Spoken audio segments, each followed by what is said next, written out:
haribonekeza ubudasa hagati y'igisagara ca Bujumbura n'izindi ntara.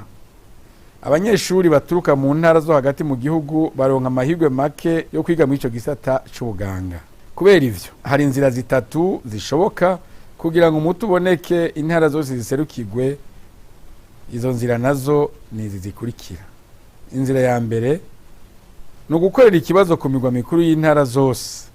Ivyo birafasha kuko abanyeshuri baca bagikorera hafi, ariko bica bisaba kongereza uburyo bwagenewe gukora ikoreshwa ry'ico kibazo. Inzira ya kabiri no gukuraho ikibazo cyo kwinjira mu gisata c'ubuganga hagafatirwa ku manota yo mu kibazo ca leta kubasumbije abandi, kandi intara zose zigaserukirwa.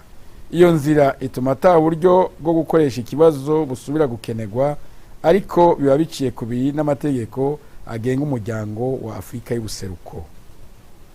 Inzira ya gatatu no kubananya gutunganya ico kibazo cyo kwinjira mu gisata c'ubuganga hagatorwa ba mbere mu ntara. Igitigiri c'abanyeshuri baserukira intara coshingwa hafatiwe ku gitigiri c'abanyeshuri bakoze ikibazo ca leta. Inama shikiranganje yihweje izo nzira zitatu zishoboka, yabonye ko inzira nyayo ari yo kubananya gutunganya ico kibazo cyo kwinjira mu gisata c'ubuganga hagatorwa ba mbere mu ntara.